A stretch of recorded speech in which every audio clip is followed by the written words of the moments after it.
Razer is back at it again with this, the BLACKSHARK V3 Pro, and it's Razer's ultimate esports headset. At least at first glance, it looks really good. But of course, looks can be deceiving, so let's take a look and see if it's good as it, well, looks. Starting with a little tour. The headset actually comes in 3 flavors: PC, Xbox, or PlayStation, with the corresponding stitching on the headband for Xbox and PlayStation. For this PC version, you can get it in black or white, with my preference obviously being for white here, meaning it comes with some really nice black accents. A lovely contrast, I think. The headset is a little bulky in size, but decently lightweight. Not as light as my Audio-Technica ATH G1WLs that I use personally, but it's still, well, decently light. Controls-wise, you get a big knob on the left ear cup, somewhat sticking out awkwardly, but that does make it very easy to find. That's the volume dial, although we'll come back to that in a minute. Below that is the USB-C port, which can either be used with a regular USB-C cable for charging or running just wired to directly, but can also be used with the other included Type-C cable that terminates in a 3.5mm jack, meaning you can use this fully wired and analog too. Above that is the power LED and power button, and then the mic mute switch, which is nice and easy to find. Oh, and you also have the mic port on the front as well. There's a lot going on the left ear cup, but happily the right does get some love too. You have the profile switcher button, which also doubles as the Bluetooth pairing button, a programmable dial that we'll come back to in a second, and the active noise cancellation button. Yeah, these have active noise cancellation. Fancy, I know. That's actually one of the benefits of getting these Pro versions over the regular BLACKSHARK V3 and BLACKSHARK V3 Hyperspeed options. The other main differences are this 12mm hyper clear full band mic is a 9.9mm super wideband or cardioid mic on the other two. The Hyperspeed one can't do simultaneous audio from wireless and Bluetooth like these can, and that version only gets Hyperspeed V1 rather than the V2 that the Pro and regular version get. It's a bit confusing that the product called Hyperspeed actually gets the slower version of Hyperspeed, right? Oh, and the ear cushions are a dual layer flow-knit memory foam on here versus hybrid fabric and leatherette memory foam on the other two versions. There is also some slight differences in the 50mm drivers that are in both ear cups, but we'll get to that later. As for movement, there is plenty of adjustability for different head sizes, but sadly the ability to turn them flat is absent. There is a bit of swivel to help fit your head nicely, but they don't fold flat for easy storage or resting them around your neck. I can confirm though that the memory foam ear cups are super plush, as is the headband, although I did find the flow-knit fabric a little itchy, but I'm also autistic with sensory issues, so that could just well be me. One fancy feature that these have to offer is interchangeable ear cup plates. The Razer logo on the side can be replaced, be that from Razer's soon to be coming official options from your favourite franchises, or I believe 3D printed options should you fancy some more customization.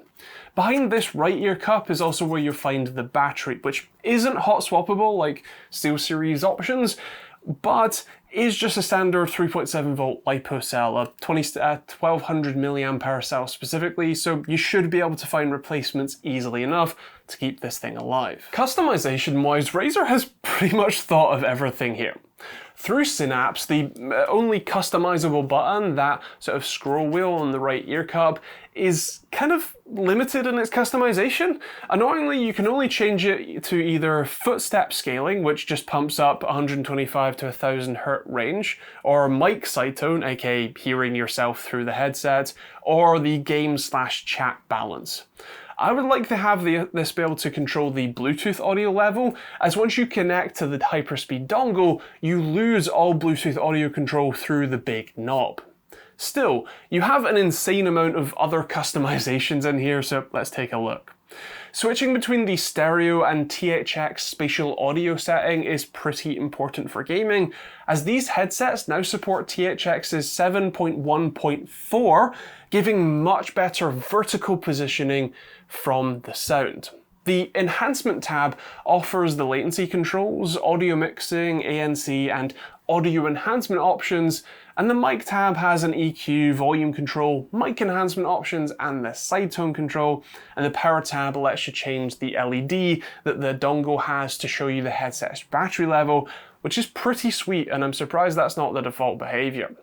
It's worth noting that the profile switcher button that's on the right ear cup cycles through all of the EQ listening modes on the headset. The default ones are default, game, movie, music, and esports 1, although you can customize those on the main page of Synapse as well to store more of those on the headset. As for the microphone, well, first off, if you hear any sort of robotic digital noises, I'm sorry, but this is the 5th time I've recorded this.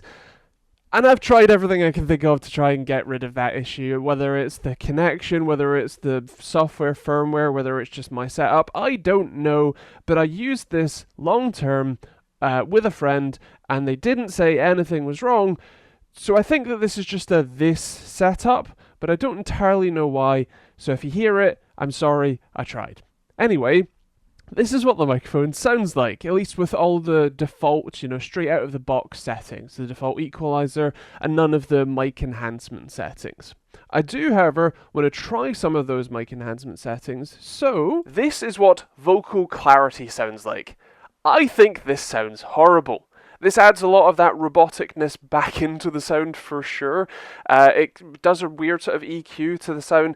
It's just, I don't like this. This does not improve the sound at all. It's only on 55%, so God knows what 100% sounds like. So yeah, I wouldn't use this one. However, volume normalization, which is what you're hearing now, that is a lot more impressive.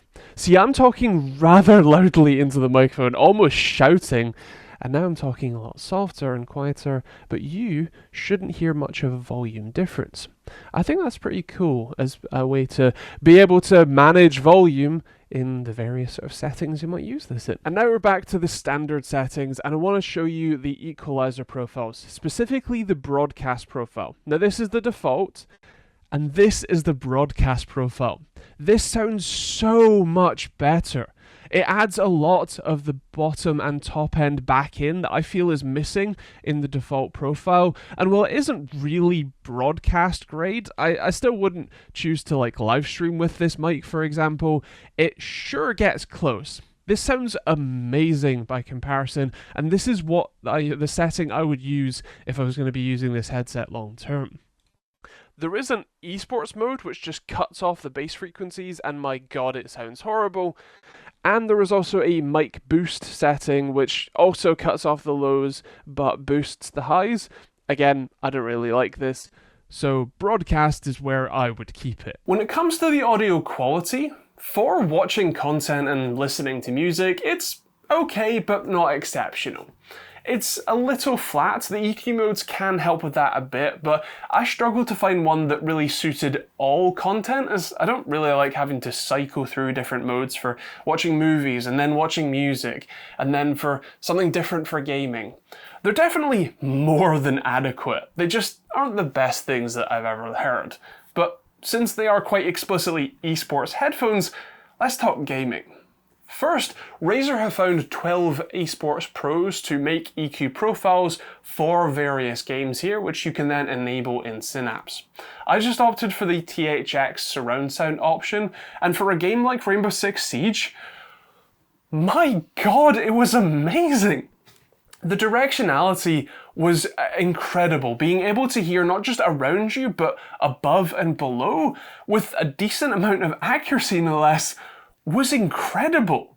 They struck the perfect balance between footsteps, scenery noise, and gunfire to be the perfect competitive headset. Genuinely, I was blown away by the gaming experience that these things offer. As for comfort, these were pretty great for me. I played a lengthy Satisfactory session with these, and besides a bit of pinching from my glasses, because mostly they're new, just sort of pushing the frames into the side of my head, these were pretty great. The whole moisture wicking part worked a treat for as well. These don't have horrendous clamping pressure, but are still decently secure in your head. Save for front to back movement, they kind of struggled there. I also couldn't find a comfortable way to only have one ear cup on, as, you know, kind of they all sort of just slid off. But then again, comfort is very subjective. I would say that these are on the bigger side though. They do have I have a fairly large head, not figuratively I hope, and these feel a little big even for me, so folk with smaller heads might struggle with these. Pricing wise, these top spec Pros are a cool £250, which is in line with other top tier headsets. I'll leave it up to you whether or not these offer enough value to justify that cost, although happily the standard version is £100 less at £150 and the hyperspeed version is just £100, which still seems like a lot for a gaming headset, but again, I'll leave that part up to you. I do like them. I don't know if I would shell out that much for these, as my personal split of usage errs more towards better content and music listening experiences than gaming these days, so I prefer a better outright audio quality, but that's me. I'd love to hear what you think in the comments down below. What do you think of the Razer Blackshark V3 Pros and the standard version and the hyperspeed and the value proposition? Let me know in the comments down below. If you want to check these out, I'll leave a link to them in the description down below. You can also check out plenty of other videos on the end cards, and if you want to check out my own hardware, the open source response time and latency testing tools, those are available at osrtt.com. That's also linked in the description down below. Otherwise, I think that's it. Like I said, if you have any questions, feel free to leave those in the comments down below. Thank you for watching, and I'll see you on the next video.